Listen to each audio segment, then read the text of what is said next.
Hello guys, नमस्कार। आप सभी का स्वागत है अपने channel Shivnath CG Vyapam hub पर। मेरा नाम है विभोर कुमार श्रीवास्तव और आज हम देखने वाले हैं इंडियन हिस्ट्री और जनरल स्टडीज से रिलेटेड पीवाईक्यू। ये इसका पार्ट 1 है, ठीक है। सीजी व्यापम और सीजीपीएससी में आए हुए जो पीवाईक्यू रहेंगे ना इंडियन हिस्ट्री के और जनरल स्टडीज के, उसको हम इस सीरीज में देखेंगे।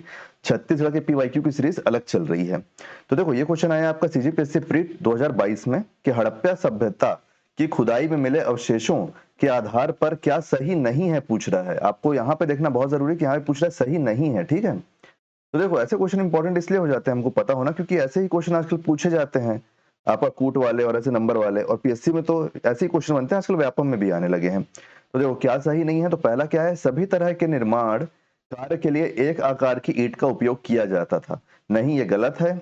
अलग अलग प्रकार के ईंटों का उपयोग किया जाता था हड़प्पा कालीन में, हम सभी को पता ये बात है ना। और मुख्यतः सभी घर एक मंजिल के ही बनाए जाते थे, ये भी गलत है। घर जो होते थे वो एक मंजिल के भी होते थे और डबल मंजिल के भी घरों का सबूत मिलता है, और साथ में सीढ़ियां भी मिलती हैं। तो सीढ़ियां उनको कंफर्म कर देती हैं, है ना। केवल छत में जाने के लिए कई डबल मंजिल के घर भी वहां मिले हैं। और तीसरा क्या है हमारा, कि मुख्य सड़कें औसतन 10 मीटर चौड़ी होती थी। तो ये सही है कि जो मुख्य सड़क होती थी ना, वो 10 मीटर चौड़ी होती थी हड़प्पा कालीन सभ्यता में। आज के जैसे नहीं कि कब्जा कर लिए रोड को और छोटा कर दिए हैं। तो इसमें से कौन कौन सा सही नहीं है, पहला और दूसरा। तो ऑप्शन नंबर ए हमारा सही आंसर हो जाएगा कि पहला और दूसरा सही नहीं है, ठीक है। चलिए नेक्स्ट क्वेश्चन देखते हैं। ये क्वेश्चन आया है आपका सीजीपीएससी प्री 2015 में कि सर्वप्रथम स्तूप शब्द कहां पे मिलता है, कि स्तूप शब्द का कहां पे मिलता है, उसका प्रयोग कहां पे होता है सबसे पहले, है ना। जैसे बुद्ध स्तूप सबसे ज्यादा फेमस है, तो वैसे ही स्तूप तो ऋग्वेद में मिलता है, जातक कथा में मिलता है, अर्थशास्त्र में मिलता है, अष्टाध्यायी में मिलता है, या फिर इनमें से कोई नहीं। तो स्तूप शब्द का सर्वप्रथम उपयोग मिलता है हमको ऑप्शन नंबर ए, ऋग्वेद में। और हमको ये भी पता होना चाहिए कि स्तूप का मतलब क्या होता है। तो स्तूप का मतलब होता है किसी वस्तु का ढेर, किसी वस्तु का ढेर, ठीक है। ये भी आपको पता होना चाहिए। चलिए नेक्स्ट क्वेश्चन देखते हैं।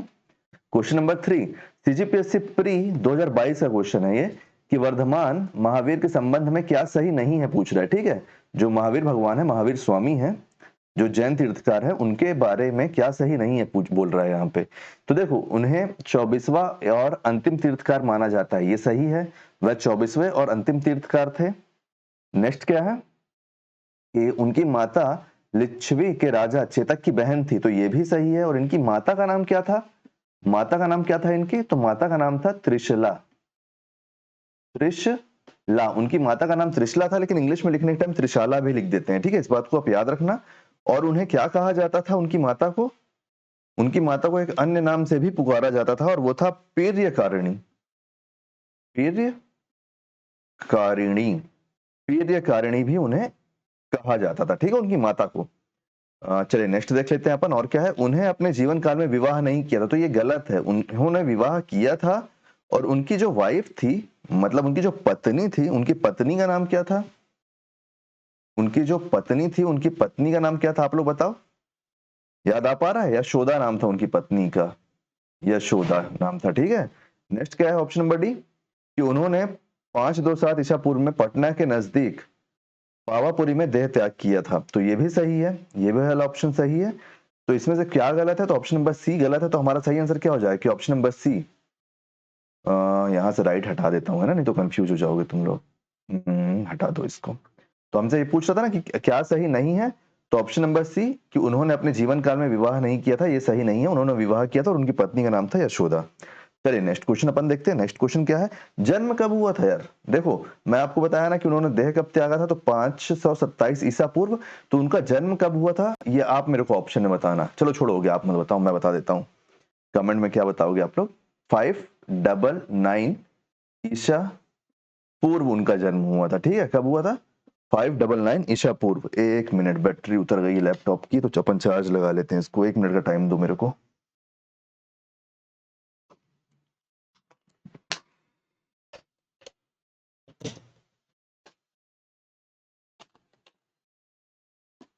चलो, थैंक यू। क्वेश्चन नंबर 4 क्या है, किस उपनिषद का शाब्दिक अर्थ सफेद घोड़ा होता है। ये कब पूछा है, ये पूछा है सीजीपीएससी प्री 2016 में, कि किस उपनिषद का नाम सफेद, किस उपनिषद का अर्थ सफेद घोड़ा होता है। तो देखो, इसका क्वेश्चन मैं आपको बहुत इजीली बता देता हूँ कि इनमें से कोई भी नहीं इसका आंसर है।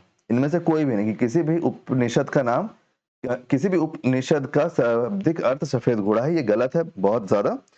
एक हमारे पास सतेश्वर करके है, सवेतेश्वर, सवेताश्वतार,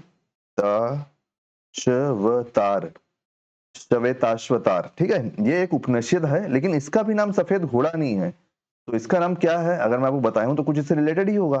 तो इसका मतलब होता है सफेद घोड़ों द्वारा खींचा गया। क्या?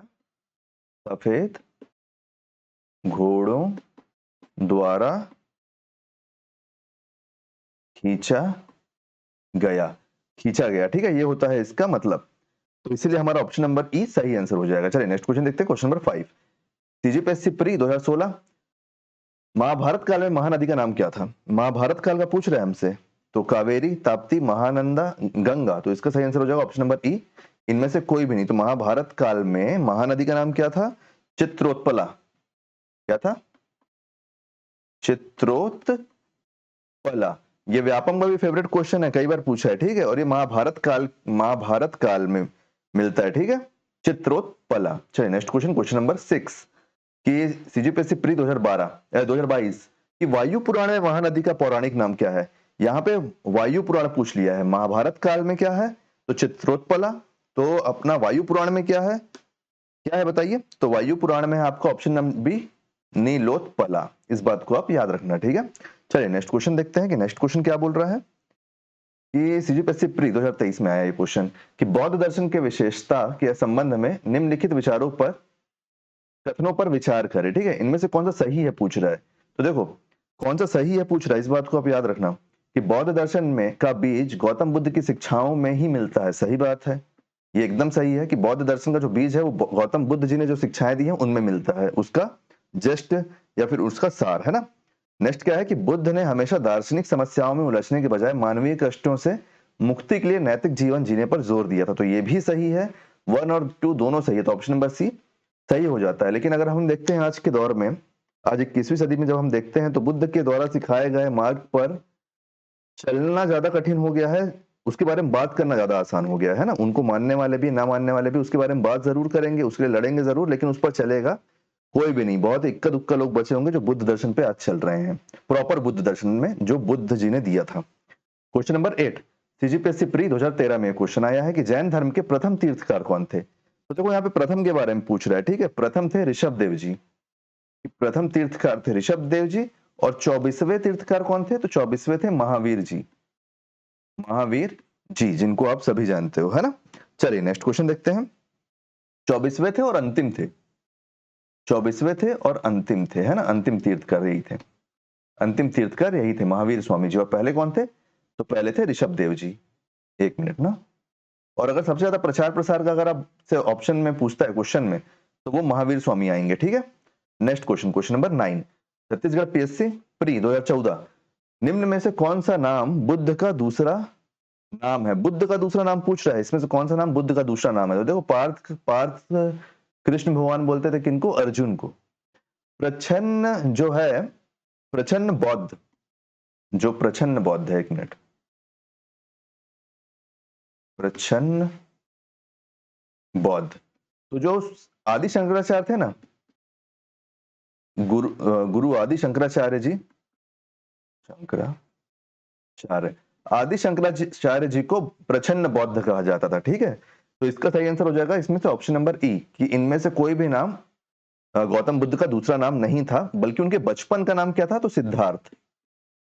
अगर उनके बचपन का नाम पूछता है तो सिद्धार्थ हो जाएगा, लेकिन इनमें से कोई भी नाम गौतम बुद्ध का नहीं था। ये कब का नाम था? बचपन का नाम। एक मिनट,